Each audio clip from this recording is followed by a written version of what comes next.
Yes, oli ku Yugi Update CV mkwano gwanko sinzo bango tuuliza bwe bali kwekumira ku mayengo gano. Kakati nno bitabuse birungi si birungi. Oluvannyuma lwa General Muhoozi Kainerugaba okulabula aba European Union, kakati nno ennamusa etuuse ku nnyooge. Bavuddeyo ne balabula ne bareactinga nga Muhoozi Kainerugaba yabatiisiza okubasiba okubakwata. Kakati ensonga yazzenga eri mu ngeri y'okusaaga naye kakati wenjogerera erinnya enkandaggo. Muhoozi Kainerugaba Chief of Defence Force jjukira ennaku eziyise yagenda n'avaayo n'agenda maaso n'okuwuninga n'okulabula ng'abatiisatiisa mu ntiisatiisa ey'omwanguka aba European Union ng'abagamba nti ekyo kye mwakoze kyabadde kimenya amateeka gano mu Uganda nze nga Chief of Defence Force. Tetumanyi nsonga ngeri ki gye kyabadde kimenyamu amateeka ge naye wabula tujjukira bulungi nnyo European Union bakwata ekkubo ne beesitukiramu ne bagenda ku kitebe kya National Unity Platform ne basinkana abakulembeze abo Mwami Robert Kyagulanyi Ssentamu era batwala essaawa eziwerako nga bali mu meeting nga badiscussinga ku nsonga ez'enjawulo saako n'okukubaganya empawa n'engeri butya eggwanga girinza okuba nga liddukanyizibwamu n'engeri opposition gyeyinza okuvaayo okulwanyisa obuli bw'enguzi obufumbekedde eggwanga ng'omukwano gwange ali eyampuliriza. Ebyo nno bwe byalabwako Muhoozi Kainerugaba n'agamba kijja kitya ekyo tekisoboka nga nze Chief of Defence Force n'agamba nti nno aba European Union abo abagenda maaso n'okusinkana Muhoozi Kainerugaba abagenda maaso n'okusinkana Kyagulanyi Ssentamu ku kitebe kya National Unity Platform Kavule agamba nti nno nabamaakinze sabamaakinze bumaakinzi kyokka naye wabula naddala oyo yagenze maaso n'okucekinga mu mikono gya Robert Kyagulanyi Ssentamu namulambye era agenda kubanga kamujjuutuka era yabalabudde nga wagenda obbakwata abasibe bonna era n'agamba nti nno tujjukira bulungi nnyo ku mukutu gwe gwa social media ku Twitter yavaayo ne yewana n'agamba nti nze nyina obuyinza obwampeebwa era nsobola okugoba diplomat ambassador yenna mu ggwanga Uganda. Ambassador yenna ali mu ggwanga lya Uganda nsobola omumugobamu. Byali bigambo yadde Muhoozi Kainerugaba ne wabula yali abirireetinga ku ambassador wa European Union amanyikiddwa nga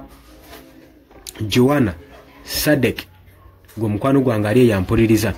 Oli ku Yugi Update CV ko sinzo bango tuuliza gwatana twegattako kirya wansi waliwo ekigambo subscribe okikoneko ojja kubanga naawe osobola bulungi otwegattako gwe mukwano gwange ali eyampuliriza. Kakati ekitongole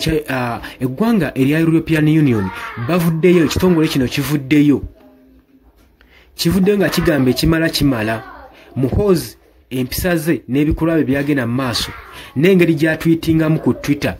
tebigasa era tebisaana era ng'agenze maaso n'okulabula abakulembeze ba Uganda n'abagamba muyinza okubeerawo nga mutudde mulowooza bino byagenda maaso n'otwitinga tebinanga eki gye bikosaamu ggwanga wabula birikoseza ddala era bikoseza ddala diplomatic relations eyaggwanga n'erya Uganda namwanga agebunaayira saako ne foreign trade saako ne ba investors bangano okuddamu okujja mu ggwanga lyammwe nga mukyabiyita bilwabaato mukyaliisa ebijanjaala empiso era bagambye nti bino byagenda maaso n'okutwitinga byandibanga mwe mwabimanyiira naye nga ffe ba diplomatic bitutiisa era tuli unsecure wano we tuli mu ggwanga erya Uganda olw'ensonga nti omusajja asuubiza otusiba n'otukwata lwaki bino biba bigenda mu maaso era bawunzise bagamba nti n'ebikola bya General Muhoozi Kainerugaba bijja kwetaagisibwako accountability gye bujja mu maaso era amawanga gana aga European Union gajja kwetaaga okubanga gakangavula General Muhoozi Kainerugaba. Bagambye sinakyekka tataakinga fefeka wabula ne tweets zagenda mu maaso ng'atiisatiisa ekitongole ekya Uganda Human Rights Commission nayo nsonga tulina okubanga tugikwatako lwaki Muhoozi Kainerugaba agenda mu maaso n'okutiisatiisa ekitongole nga kino ekirwanirira eddembe ly'obuntu mu ggwanga lyattu Uganda. Newankubadde ebyo byayogeddwa Muhoozi Kainerugaba tannavaayo kwanukula biki ebimwogeddwako nakuvaayo kulaga bwetowaze nakola reconciliation wakati wa European Union saako naye kennyini wabula gye buvuddeko emabega naye twamulaba nga asinkanye aba European Union tetumanyi kye yali abagamba tetumanyi byali badiscussingako naye teri yavaayo kufuna kasajja ku mutima ti Muhoozi yasinkanye aba European Union katwebuza wakyabera concerned nnyo abasajja bana ba European Union nga basinkanye ekitebe kino ekya National Unity Platform n'abakulembeze baakyo nsonga ki ekiri emabega gw'omukwano gwange ale yampuliriza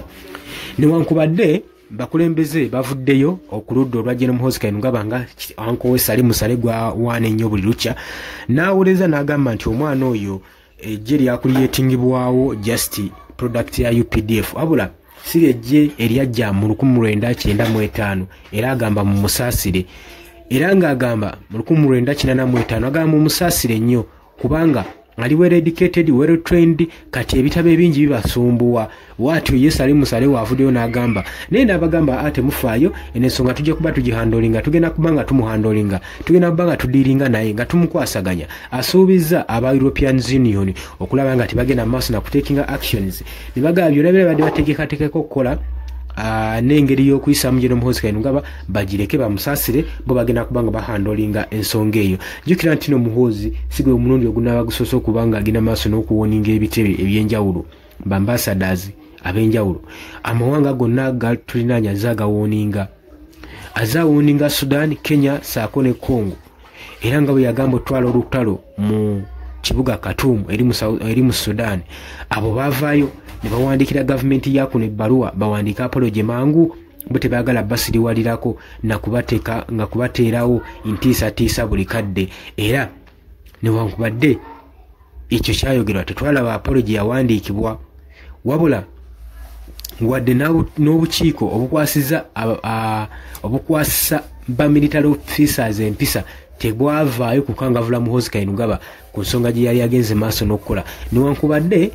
kyalabikibwa ng'ekikola ekitattana diplomatic relationship enkolagana wakati wa Uganda saako n'amawanga ag'ebunaayira wabula kati tusigadde katu tetumanyi kikinaddirira tetumanyi ngeri ki bagenda handlingamu Muhoozi Kainerugaba tetumanyi European Union oba ddala ineesonyiwa ensonga eno oba egendagenda maaso n'okubanga ekangavula Chief of Defence Force Muhoozi Kainerugaba obadde oli kuyega updates ebikosinzo banga otuuliza watanatogatako kiri wansi wale kigambo subscribe kikoneko oberenga otoyenga kumbagaliza olunaku olulungi mikwano gyange mweraba